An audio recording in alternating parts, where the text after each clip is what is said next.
Welcome to What the Fuck Did I Just Read? The Tech Sales and Marketing Edition. This is going to be a blast. This isn't just a podcast to have a conversation. This is a podcast to affect change. It's kind of our outlet for therapy, to just let it rip.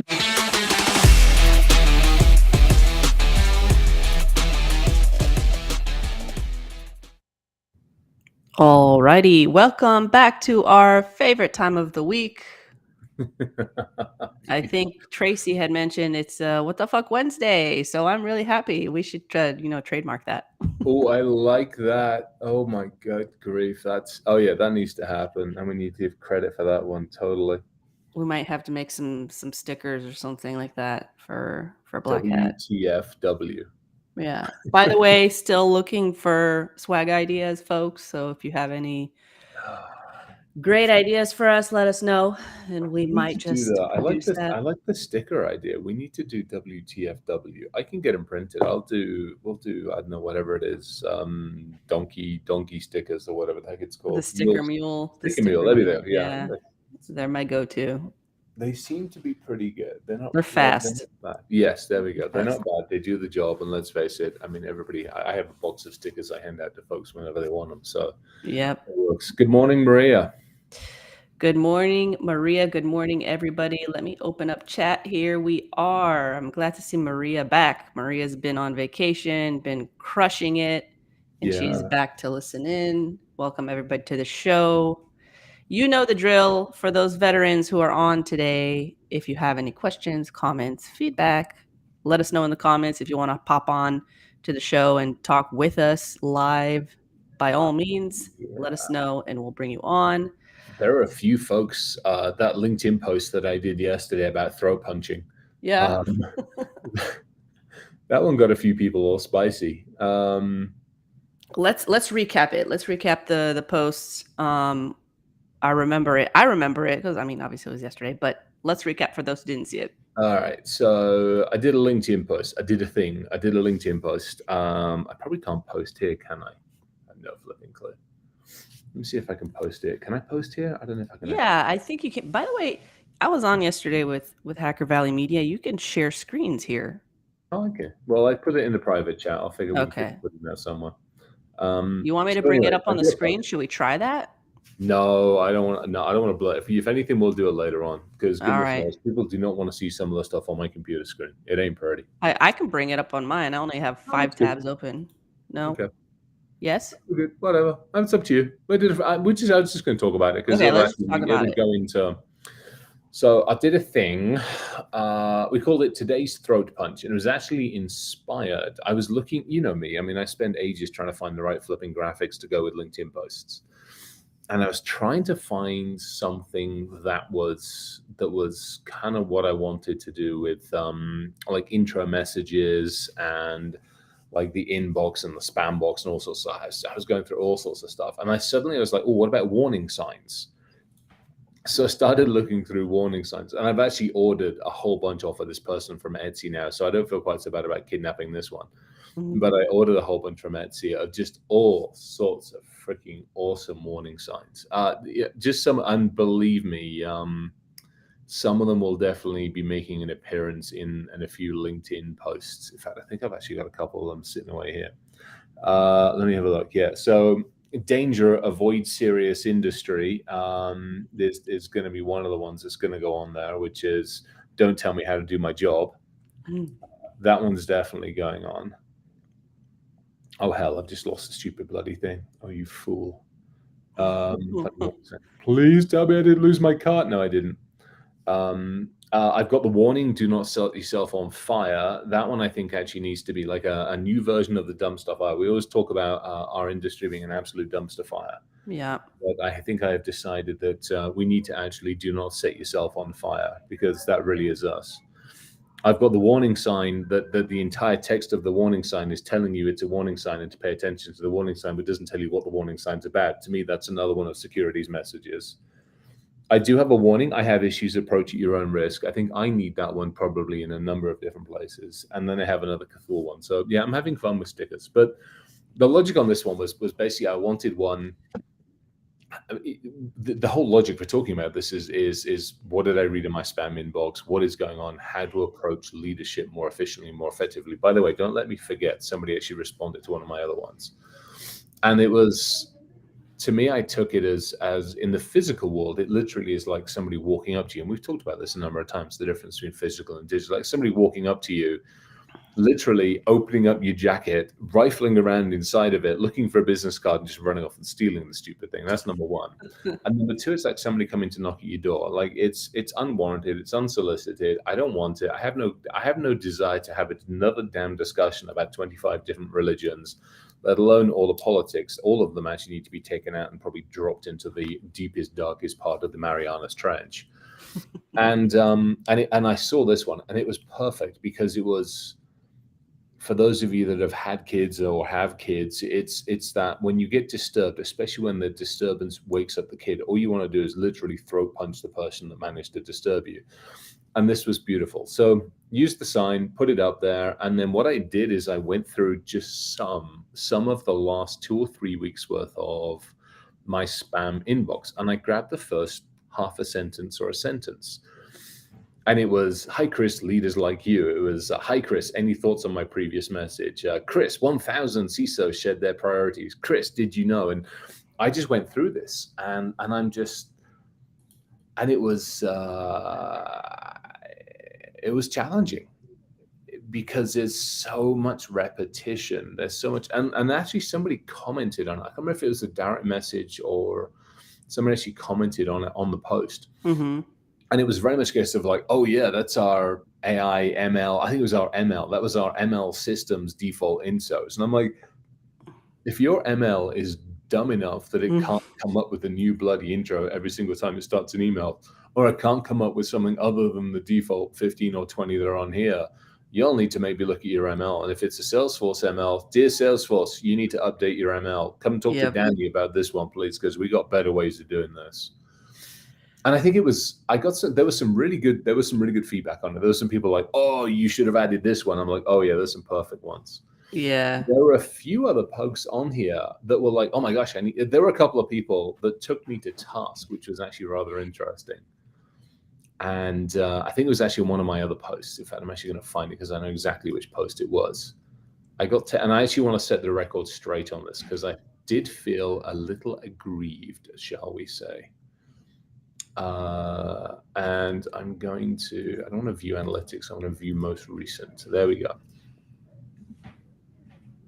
By the way, this list is the epitome of what the fuck did I just read? You like it? I mean, if anything, that's a t-shirt. Oh, see, there we go. Oh yeah. See, it needs to be. I mean, it needs to be. You know what it needs to be? Standard issue wear for anybody going to like Black Hat, DEF CON, RSA, B-Sides, all the other ones. Anybody who's going to do the vendor prowl, that needs to be standard issue wear for everybody. I found it. Funny. So, an individual who's a founder at IntelliRoot. Hi, Chris. I appreciate the detailed feed manual you've presented, but you've also positioned yourself in a shoe of a start. You have to position yourself in the shoes of a startup entrepreneur who wants to expand globally and is trying desperately to reach potential customers, et cetera, et cetera. It was a little frustrating because I'm like, this goes back to the RTFM, and this was actually on my read the fucking manual post.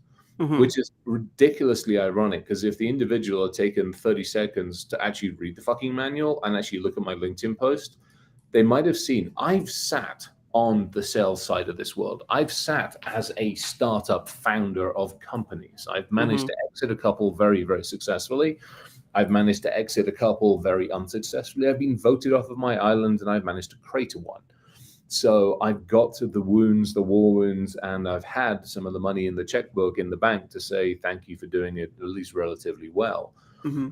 And I've always managed to do it. I say we, the teams that we have managed to assemble have always managed to do the sales and marketing as ethically, as morally, and as correctly as we possibly could. In other words, if it was me on the other end of the phone line trying to actually look at my own company, I'd be able to stand up and look at that person and say, hey, we did the best we possibly could. Right. And I think that's the difference. Is there's a lot of people are going. I mean, I've seen it in a number of ones when I've taken people to task. They're like, "Oh, you don't know what it's like to be in sales, motherfucker." I do. I Mhm. sold Kirby's. I sold door-to-door vacuum cleaners. So you want to talk about the hardest fucking sales out there? You go knock door to door and sell $1,000 fucking vacuum cleaners. Did that. Mhm. So nice time, put it up yours. I was And relatively successful at it as well. there's the thumbnail. Yeah, and I mean, I don't mean to be an ass about it, but I do because there's ways of doing it properly. Yep. Correct. And this is what we talk about. There's, and it's frustrating because it's like literally. I mean, those probably the last 3 or 4 posts I've put up. The read the fucking field manual one, definitely. The throat punch one, the violence isn't. I must be going through a common theme because I think the last couple of these.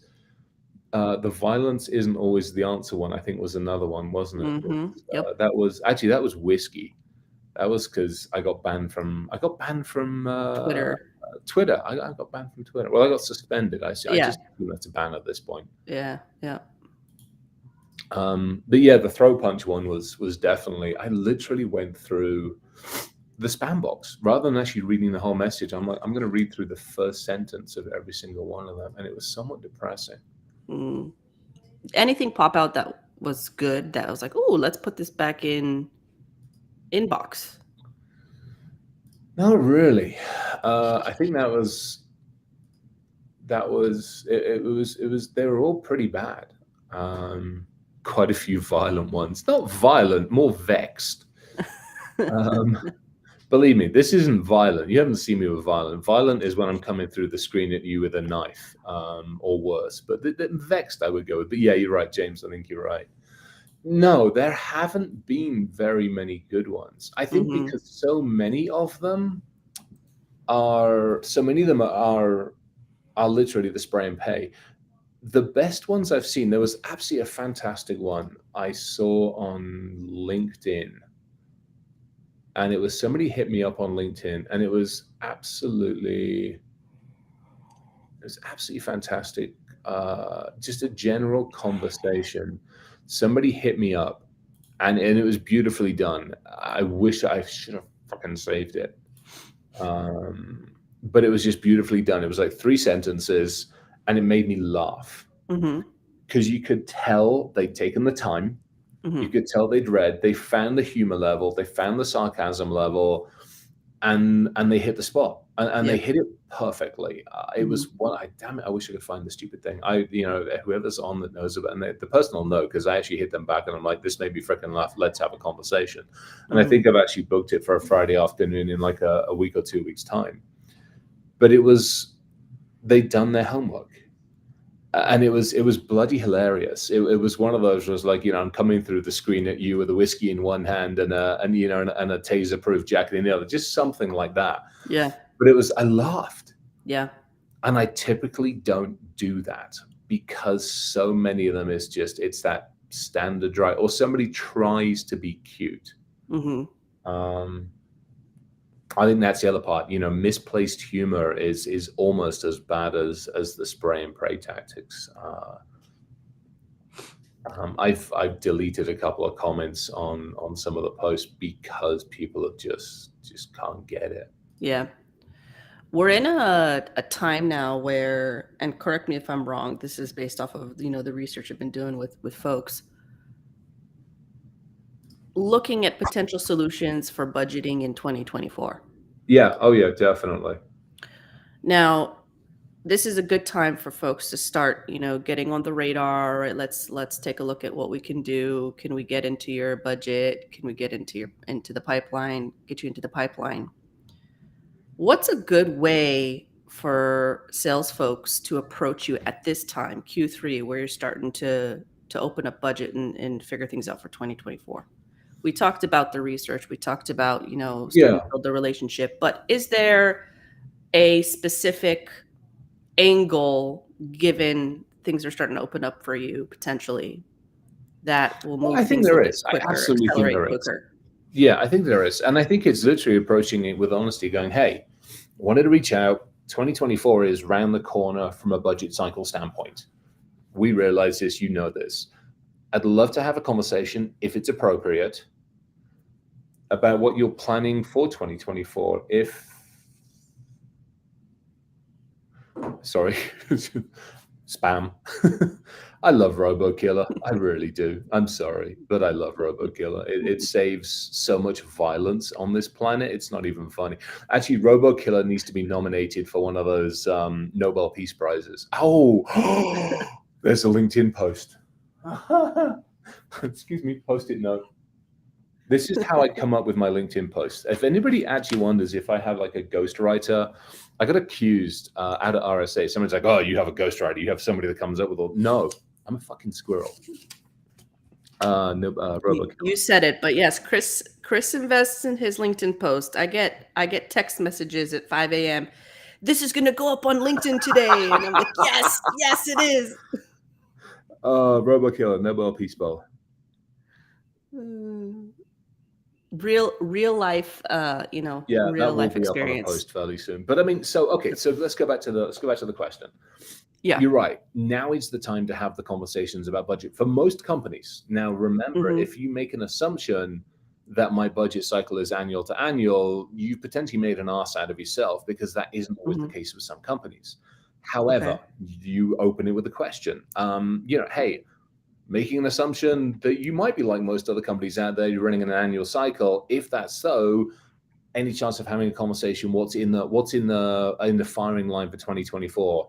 What have you got on the go for 2024? I'm going to understand you've been there for 12 or 18 months. You've probably got a handle on identity, probably got a handle on this. Are you looking at maturing any of those? If so, any chance of having a conversation? Done. I don't need to know 10 paragraphs about what you've done. Literally, I only need 2 paragraphs, maybe 2 or 3 sentences. Right. And I think it's, you keep it simple. And again, if my budget cycle isn't on that, then I'll shoot a note back and say, hey, I'll either going to ignore it, or I will shoot a note back saying, hey, thanks for the note. Love to talk about 2024. Let's have a conversation. If it's done in a way that doesn't come across as I'm one of 1,000 people kind of thing. And I think that's the other challenge on the other one as well, is opening. Yeah, there we go. Yeah, Valerie said it perfectly. Fairly easy to find a company's financial year. Perfectly well stated. And again, that takes, hit the nail on the head. Now, we're private, so we might not have the data out there, but if it's a publicly traded company, then yes, you can. If it's private, 80-90%, somebody who's more financially astute will have to give me an assumption on that, a better assumption, but I would assume 80-90% are probably year to year. I know some run like into the first quarter, so especially in retail, they'll actually capture like the Christmas, New Year stuff in their end of year, and so they run like March to whatever, April to March, whatever. Right. So I think it's opening up with the, hey, would love to have a conversation if it is appropriate. Right. Would love to get on the calendar some point in time in the next month or two if it is appropriate. Going to make an assumption, you're sitting down surrounded by spreadsheets, drowning in budgetary conversations. If you fancy coming up for air and want to grab a tea or coffee, would love to help you make an escape route for half an hour. Just simple shit like that will make me go, okay, that's fucking awesome. Let's grab a 3-minute conversation. Because somebody hit me up. There was actually there was another really, really good LinkedIn note that was actually put out there. I'm going to try and find it. I think it was actually on this last one, when again, somebody turned around, and rightly-ish, so I'll emphasis on the word ish, rightly-ish made mention about, well, if all you do is tell everybody to fuck off, how do you ever find out what's new out there in the world? Oh yeah, there we go. Actually, it wasn't actually. I'm being a little bit sarcastic. David said, hey, although this is harsh, it's good feedback. These openers are really cheesy. With that said, I'm curious, Chris, if I was trying to sell you a security solution, which I'm not so having, can I show you an example of email? Which would you reply to? Or do you 100% refuse to engage with anybody soliciting? In which case, how do you find things? Gartner report, get the fuck out of here. If I relied on the Gartner report, we'd be in real bad problems. And I'm like, hey, and I actually shot David a message back saying, hey, watch and listen to the podcast. And David said, okay, I'm going to watch. So if David, you are watching, thank you. That was actually your message. But David's right.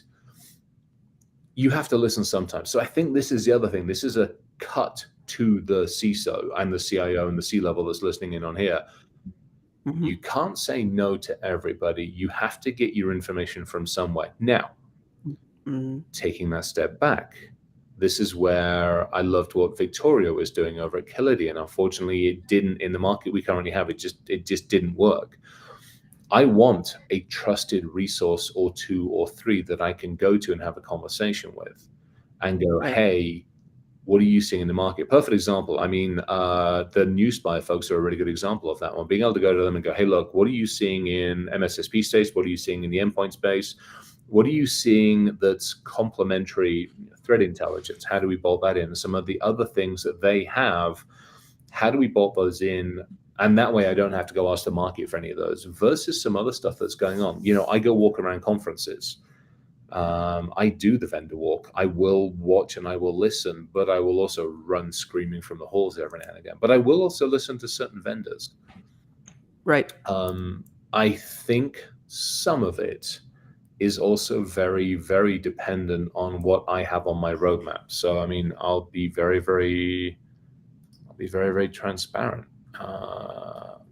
So if It's a nice segue because I was going to ask if it's possible to divulge what's on your roadmap, and yeah, have there been any good recommendations lately from your network on particular domains from the to network, take a look at? no. But I was out. So yeah. So I can't share this, but I wish I could share this because actually we need to figure this one out. Let me see if I can come up with the default version of this for everybody that's in leadership, and I think everybody that's actually sitting in a sales business development role, because I think it would be useful for them to see this. So, Danny, try to do me a favor. Keep me on task, maybe for next week. Let me divulge not this because Boom would. Right, I'd walk myself out of the company. But let me come up with like a default. We'll come up with this for Acme Corp. Let's just put it that way. I'll do an Acme Corp version of this, and I'll talk people through how I build things. But perfect example. So I have my map up in front of me. It started at Q3 2022. I'd gotten into the company 6 months beforehand, put this together, presented it, signed off on it. It goes through to Q4 of 2024. I break it down by the NIST cybersecurity framework, and I break it down by the 5 categories: identify, protect, detect, respond, and recover. Under each one of those categories, let's just take identify. There's 6 different things I look at: asset management, business environment, governance, risk assessment, risk management strategy, and supply chain risk management. So I have those. And now what I've done is across each one of them, I have a little simple project plan. It's an Excel spreadsheet. And again, we'll show it next week. And I know asset discovery and data management started in Q3 2022, and it goes through till pretty much the middle of now. If I haven't figured out where my assets are by this point in time or gotten a good baseline, we'd be screwed. Now it should be a matter of getting steady state. What's getting added, what's getting removed, all this kind of good stuff. Governance, continual engagement with internal compliance teams and additional staff to support the mission. That's the whole way across. And that should be a continuous thing. So if there's something out there that helps me with governance and the risk and compliance stuff, especially risk assessment stuff, I'm ears continually. But if I want, let's say, if I look at recovery planning, asset recovery, disaster recovery planning, well, I should have that in place. So that's where I have between now and end of 2023 to get that in place. And that's my roadmap. That's my remit. This is in front of the board. So every quarter, the board sits there and goes, hey, what are y'all up to? And I go, hey, here's what I'm doing. Here's what I'm working on. Here's what I've worked on. Here's who's in the hopper. And here's what's going on. And then I work with Tara. Tara is a perfect example. Tara runs my governance, risk, and compliance side of things. So when somebody comes in and says, hey, we have a new toy to play with, I'm like, all right, let's take a look at it. And then if it's any good, I'll kick it over to Tara and say, hey, do me a favor, take an eyes on this, see if it's worth it. Now, first thing with governance, risk, and compliance is visibility. So you have to get something in visibility. That's mostly done. Now I've got that. Now we need to build in where's my data, what's classification of it, what's the labeling of it, all this other stuff. So having that kind of stuff in place is that next level. So if you understand the NIST framework, you should be very easily able to go, what's Chris going to focus on, and what are any companies around about his level of maturity going to be continually looking at versus a point solution? Does that tie into those 5 questions that you ask coming in? Remember we talked about that a few weeks ago Yeah, during a yeah. during a Oh, panel? absolutely. Yeah. What do I have? What do I have? Where is it? What's it doing versus what it should be doing? Who's on it versus who should be on it? It's real simple stuff. Now, the very first question you ask even before that is, how do I kill you? Yeah. And as terrible as that might or might not sound for those of you that aren't used to that side of the world, it's a very valid question. If you ask, Mhm. let's say you ask a retail company, how do I kill you? And they're like, well, we can't take money. Okay, Mhm. then within a week, you're dead. If I Mhm. ask a manufacturing company that produces widgets by the billions, how do I kill you? They're like, put a handful of sand in the manufacturing machine over there and we'd be fucked. Yeah. You ask somebody like us, how do you kill us? I have intellectual property, we have a reputation, and we have safety. If any one of those three gets nailed, it's not happy. So now I know what's going to kill the company. Now I know how to efficiently and effectively start taking mitigation, start taking risk side of things down, if that makes sense. Mhm. 100%. Yeah. So again, if it's a handful of sand in the manufacturing machine, well, then I got to have surveillance in place. I need to have Mhm. maybe a secondary and tertiary system in place, and how quickly can I spin them up? I need to have a sensory system in place. If my handful of sand will kill it after a minute's worth of use, well, can I detect something in 10 seconds? Can I detect a foreign object damage? We have FOD in the aviation side of the world. Can I detect that within 5 seconds? And so now I reduce the risk, or I put some kind of a safety net in place. So all of these conversations, discussions, and considerations come into place. And then I go, okay, how critical is that in my plan for the next 6, 12, 18, 24, 36 months? And I Right. work to that. And now, to your point, I'm approaching this next fiscal year. I'm putting the budget together, and I mean, mine's easy. My job's easy. I literally look at 2024 and I go, shloop, what have I done? Where am I? And what continues to go? I know 2024, continuing engagement with humans. Actionable threat intelligence needs to be a continual thing. Ever-changing offensive landscape. How do we manage awareness and training? How does awareness and training evolve? We use wiser training at the moment, and I love it. But is that the be-all, end-all solution? Is there something out Mhm. there that can be more efficient, more effective? Or do I do something better and work with the wiser team to help build that product more efficiently? Kind of a nicer way of doing it. I know that we start looking at some of the maintenance stuff. I know in the security and resilience of assets. So we've identified the assets. We know where they are. What's the resilience? If Mhm. somebody loses one of our devices in the middle of outer Mongolia, how confident am I that that device is encrypted? How confident am I that I don't have to report it, that it'll never be recovered, et cetera, et cetera? So, what do we have in place for that? Not just on regular machines, but also on portable mobile devices. What do we have for physical? So as all of these things are in there, and that's my shopping list for 2024.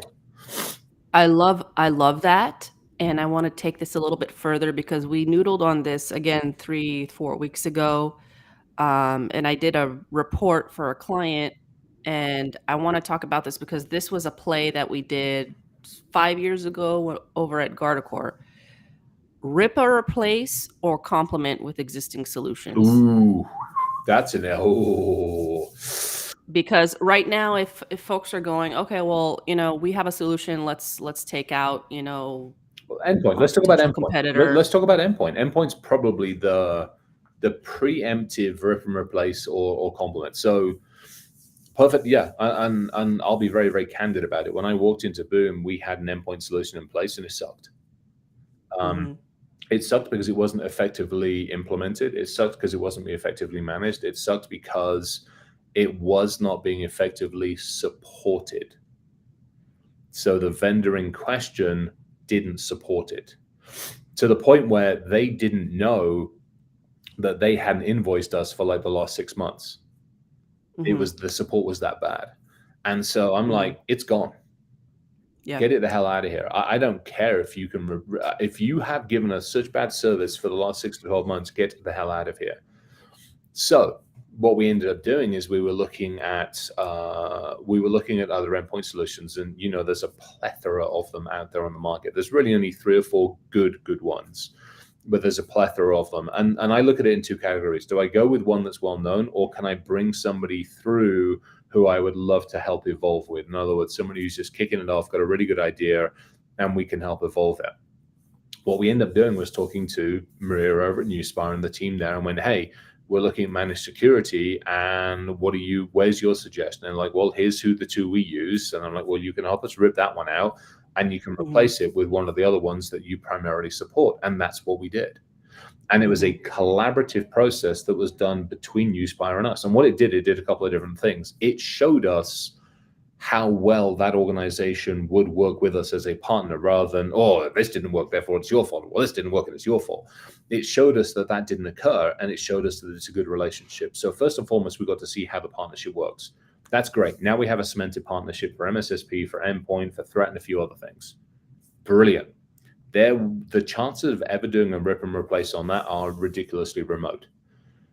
I mean, somebody would have to come up with something where the sun shines out of its ass 24/7 by 365 and it's immutably perfect. That ain't going to happen. This is security, let's face it. On other things, another one. So we have something in place that we are trying to use for audit management and compliance. It is detailed, it is great, but it is a royal pain in the ass. And there is a part of me that wants to just rip it out and start with something fresh. Audit board, if you're listening, this is you.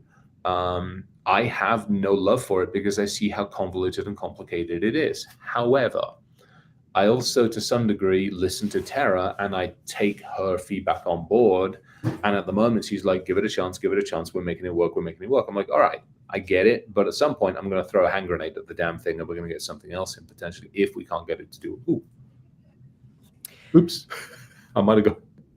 Did it? I moved the mouse around. I have hot corners on my Mac. I deliberately have hot corners so that if anything's happening or anybody's coming to try to seize my machine, I can just swipe left or swipe right, and it just locks the whole thing up completely. Don't you dare swipe me. So I like a hot corner. So yeah, there's other stuff out there. Threat intelligence, another perfect example. Is very one of those conversations where we have what we have. Can we supplement it? Can we complement it? Another one. So I have, since we came back from Israel and since we came back from a break, I'm tasking the teams very differently. We're doing tactical in the mornings. In the afternoon, we're doing more strategic.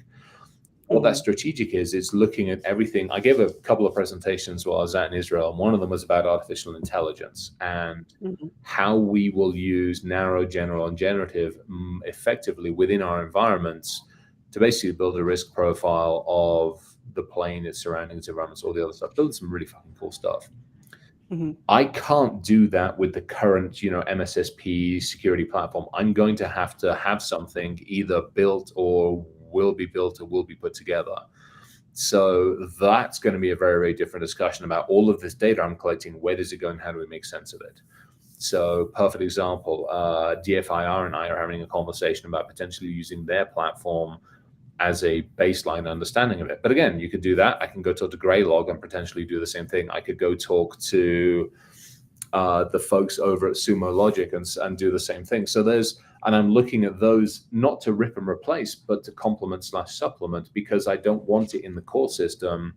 I want it in an entirely different system because it's a very, very different focus. So right. Long way of saying. So I love this conversation. It's opening up a lot of different questions for me. Yeah. And routes we can take. And I do want to take one route. So right now, you are the CISO. Yep. However, you have a team, you have Tara, you have a team that likes their tools. And again, we talked about this. Yeah. Oh yeah, totally. Yep. It's hard to get your team members, I imagine, to want to wiggle away from tools potentially, right? Or to take on new tools, right? Because they like their tools. Yeah. Is that a safe assumption? That's a tough one. Yes and no. Okay, I'm a technical CISO. Yeah. So for the most part, we can go toe to toe on what's good, what's bad, and what's ugly. However, I'm also in certain areas, I've got cobwebs on some of my tech. Some of it I'm still very current, some of it is cobwebs on it. So I have to listen to the team. But what I can do is mentor. Mentor in a way that takes the emotion out of a conversation. It takes the dedication out of a conversation. It takes the reliance on the quarterly dinner out of the conversation from the vendor, and it puts it in very much of a conversation, a very, very objective conversation.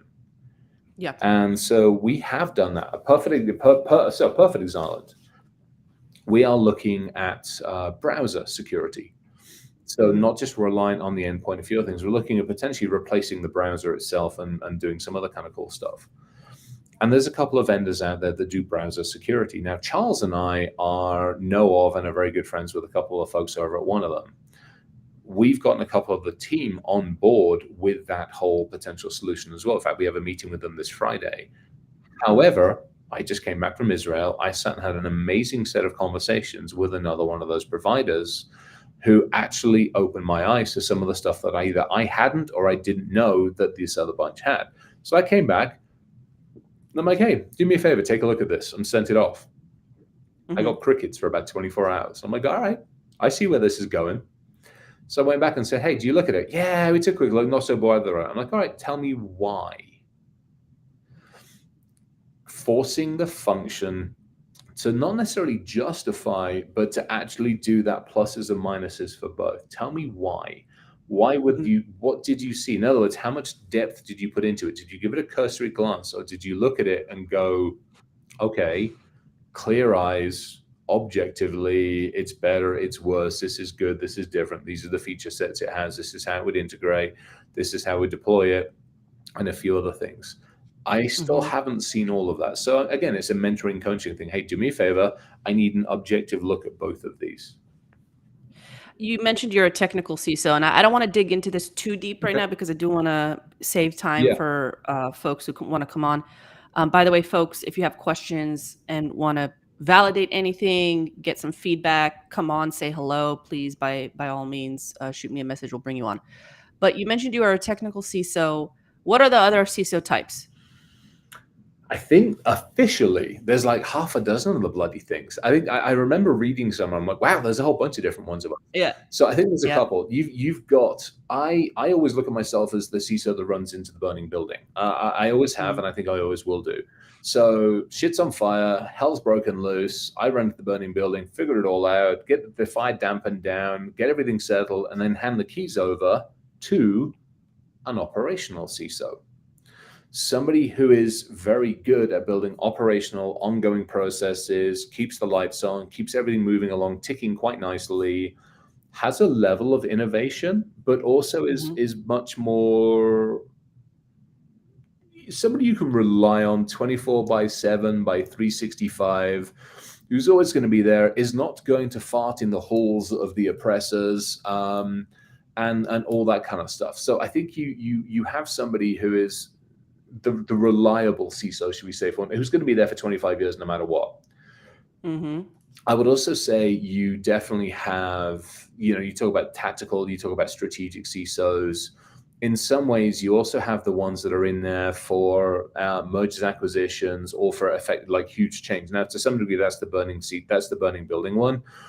But you definitely have some folks who are, and that's actually, Michael just said, and I was actually just getting to this one. You've got the ones who are very business focused. Yep. So they have come at it from a very business, as a CISO, my role is to effectively do what I can to not just protect the company, but enable the company to work in a safe and a secure manner as possible. So I take that approach from a technical standpoint, but I'm also fortunate I know how finance works and I know how business works. Not everybody does that.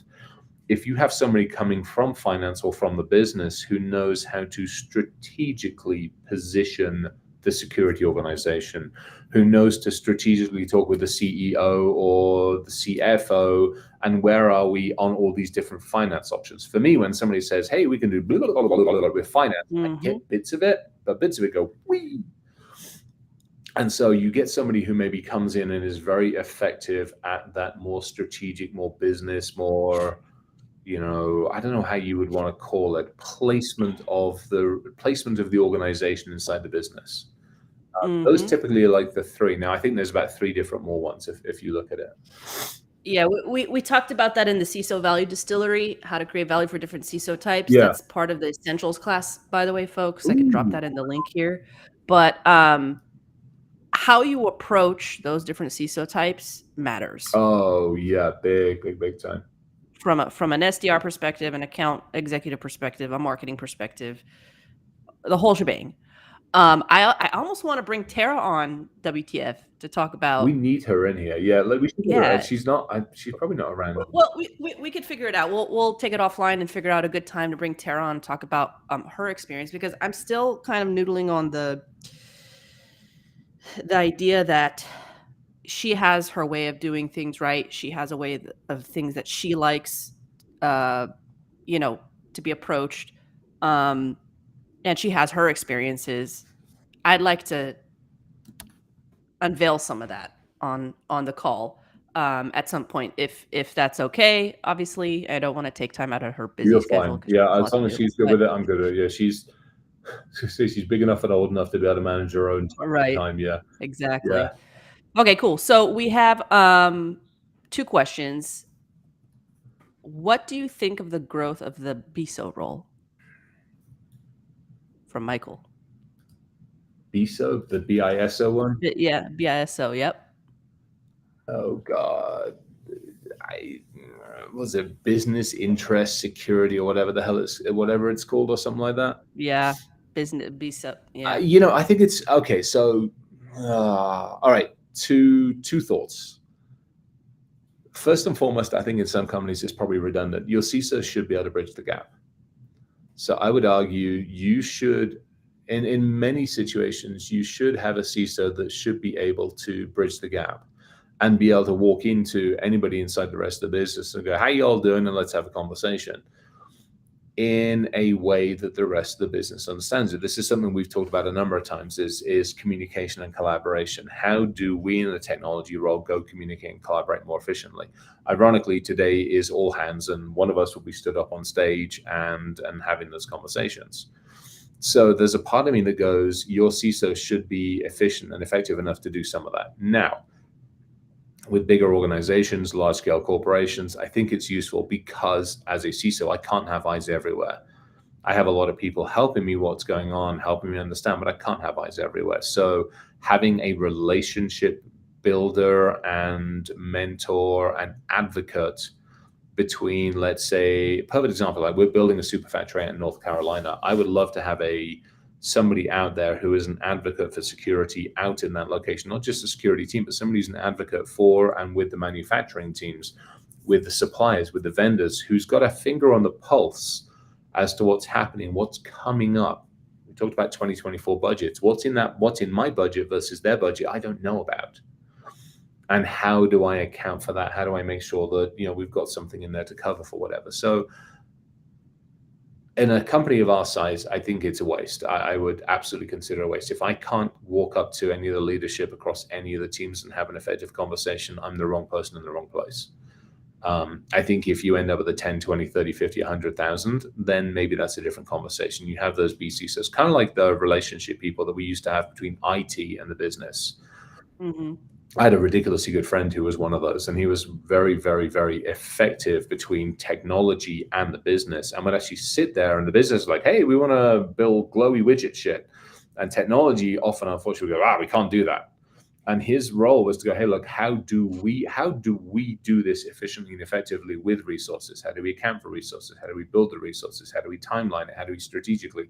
So they were almost a negotiator in some ways. It was actually a very, very good way of doing it, but it was tough. Our good friend Ryan has an excellent question, and Ryan has lots of questions. yeah, I sent him a link. I don't know if he'll pop on, but for the sake of time, let's ask for him. What can CISOs do to gain more relatable business skills? Which is a fabulous question. I think research. Get off your ass and instead of going to a DEF CON conference, maybe actually go to a business conference. Instead of going to the next CISO dinner, maybe go hang out with your marketing teams. Go hang out with the manufacturing teams. Right. In my side, it's getting dirty and going over and hanging out with the tech teams and the other teams. To me, it's. I would also argue as well, one of the things I'm looking at is actually going back to school potentially and going back and doing like the Yale, Harvard business, doing like not necessarily business degree, but doing one of those compressed like 16, 24-week courses. Right.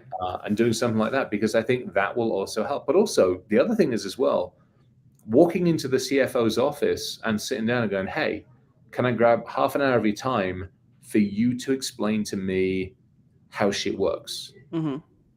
Walking into Tom's office, who runs, the aviation, avionics, electronics, walking into Tom's office and going, hey, can I just get 30 minutes of your time to figure out how this fucking thing flies? Mm-hmm.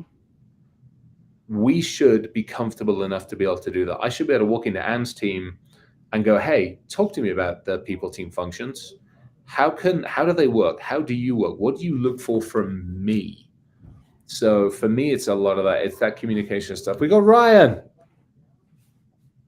Ryan is a good friend of WTF, of Audience First, of Mr. Roberts and myself. Welcome to the show, Ryan. We were just digging into your question.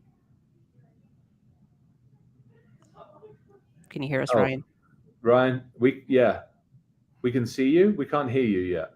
Don't hear you.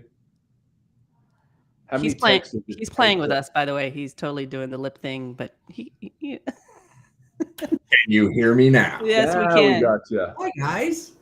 Hello. Hey, you're gonna laugh on this one. Your favorite friends of mine just hit me up online. Arctic Wolf. Fucking idiots. Frozen puppy. A bunch of muppets, I swear. No, So it's funny that you guys were talking about this, and you know how life is. I just happened to be on the feed and saw, so I jumped over.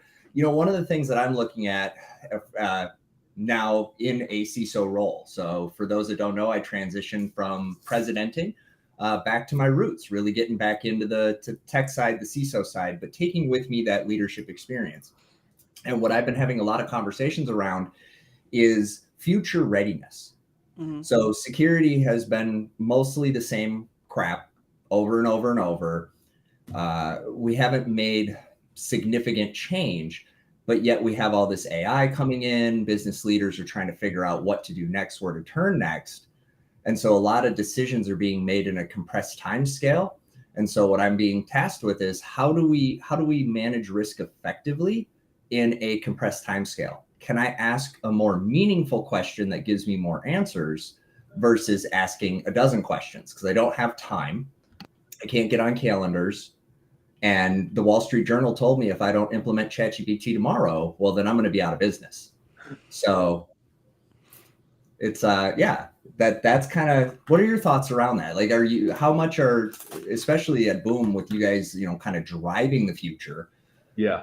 How much is that part of your guys' dialogue? 50%. Yeah, absolutely. Because I mean, to your point, so it's driving it to such a degree that this was the conversation we were having with Danny just now, is coming back off of a week off. I've retasked the team, and there's a bunch of different reasons, but a lot of it is now, right, mornings, I'm talking about noonish, tactical. Make sure lights are on, make sure shit's working, make sure nobody's actually trying to actively break in that we actually know about, make sure that everybody's doing what they should be doing. And then afternoon, strategic, which is, I've got some of it up on the whiteboard and I got a whole bunch of it on a mind map. How do we predict the future of our airplane safety and security across the entire ecosphere? And so that's what we're planning. And a lot of that is, what do we have? What do we make sense of it? How do we make sense of it? How do we make sense of it from yesterday's, today's, tomorrow's, next week's, next month? And then put all of that together, smush it against the wall and go, now I can do an analytics envelope of everything that's going on. And I can build that out. That's intellectual property. That's building intellectual property for the company. That is building mindshare for the organization. That's taking maintenance, support, safety, security, fuel, environmentals, atmospherics, humans, and predicting the future of how they will interact and work and affect the actual security and safety around the aviation. So that's what I'm building. That's the afternoon's work for obviously an extended period of time. And a lot of that's AI, ML, and a whole bunch of other crazy shit that we're building. Some of it we don't even know. No, you get it all done this afternoon. Don't even worry about it. Sounds like small task. Ironically, I've got a lot of, it's me. So yeah, putting it down on paper and actually affecting it, two different things. So yeah, that's just me. And then I take a step back and I look at, we have a team of folks in from, I can now say where they're from because we just announced it at Paris Air Show. I got a team of folks in who are working on some fuselage design stuff from the team that we actually now partner with on fuselage design. That's all future shit that won't actually happen for the next couple of years. So I get to go hang out with them and go, How is that working? How is that affecting? What is going on with that? The cockpit, the design, the systems, the fuel, sustainable aviation fuel. How do we predict how much and when and where and what it's going to do in the engine? So there's a ton. And then you throw the security crystal ball at it and go, how do I effectively keep the probabilities and the risks where I need them to be, want them to be? And then when I get it wrong, how do we recover correctly? Yeah, I think you touched on something that I'm working through now, which is control definition. How do I implement control definition around AI? A big area of concern for me in everything you just mentioned is data provenance. So if I'm going to be making decisions based on the outputs of these language models, of these stats on steroids, how do I know I can trust that decision? How do I know that information has not been manipulated, especially when we're talking about information volumes that are in some cases incomprehensible? Oh yeah. To us, where right? we know the petabytes that we're going to be fucking around with. And you're right. How do I trust that model? Well, and then you have the whole commercial side. How much is that model skewed towards the outcome that particular commercial entity wants you to get versus raw fact? So it's just interesting. I'll share with you guys a couple things I actually created recently, such as cyber policy for the implementation of AI in specific vertical settings, and policy around the implementation of OT in particular vertical settings. Just scaffolding, right? It's stuff that I haven't found a good example of yet. So I sat down to make one because I needed one for me. And as always, I make all that stuff freely available to everyone. So I'll shoot you guys some links, and I'd love your feedback if you get 30 seconds before I go public with it. But yeah, for sure. Ryan, it's always good seeing you. You look great. Thank you for having me on. I will see you kids at summer camp. Yay! And I appreciate what you guys do for the community. Thank you for doing this. Thank you, Ryan. All right, I'll talk to you guys soon. Will do. Love Ryan. I'm so glad he's going to be at summer camp. That's great. Full circle.